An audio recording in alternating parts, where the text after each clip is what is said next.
This is Conference League heritage. Robert Sanchez silences everyone, including me, and Sepp Blatter, the most moral man in football, condemns FIFA's corruption. This is DMAC Daily. It's official, guys. I am naming my future child Moises, and I'm gonna tell the grandkids this was the greatest keeper to ever do it. This result was for the Conference League battlers. Shout out to Armenia's FC Noah. Shout out to the mighty Shamrock Rovers. If this is what the Conference League winners can do to PSG, boy, I can't imagine what the Europa League champions have got in store. But in all seriousness, what have we just witnessed? All the talk leading into this contest wasn't about who was going to win, but rather how badly were Chelsea about to be humiliated. The quadruple winners who farmed the Premier League, destroyed Inter in the UCL final, and then went on to dismantle Real Madrid in the Club World Cup semis. On paper, Chelsea didn't stand a chance. But what took place was nothing short of spectacular. The Blues swept past PSG with relative ease. Sure, PSG had their chances,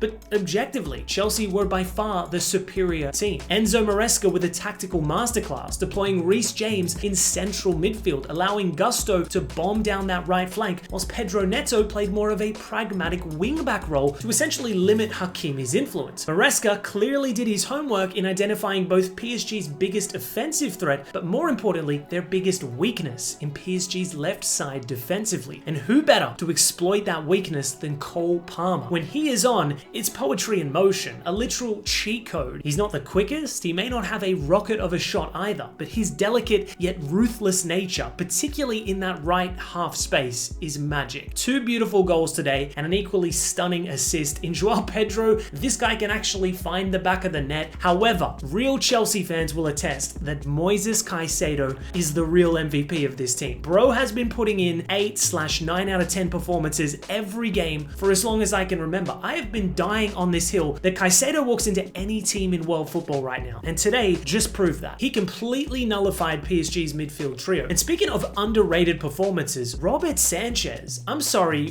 what? I try my best not to be reactionary in my opinions, but after 23 months of pure mediocrity, I was convinced he was entirely out of his depth as Chelsea's number one. But this tournament, Sanchez has been outstanding. His distribution, his shot stopping, the errors have subsided. Donald Trump, who was in attendance today, probably left this match thinking he's the best keeper in the world. But then again, I'm not sure what Trump was thinking. Bro thought he was part of the team. Crazy that this guy's now celebrated more international trophies than Arsenal. Bizarre stuff, but hey, that's American sport for you in a nutshell. Player walkouts, to Michael Buffer's pre-game announcements, halftime interviews, drink break intervals, and Superior Player of the Match awards. The game is so far gone. Speaking of the game being gone, former FIFA president Sepp Blatter has come out with a damning indictment of the institution's current leadership, stating football has been lost to Saudi Arabia, making the point that FIFA has essentially been sold to the highest bidder, being the Saudi kingdom. Now, on one hand, he's not wrong. Saudi Arabia are using sports washing as a geopolitical tool to launder their government's reputation and diversify their economy away from oil. They're not spending billions simply for the love of the game.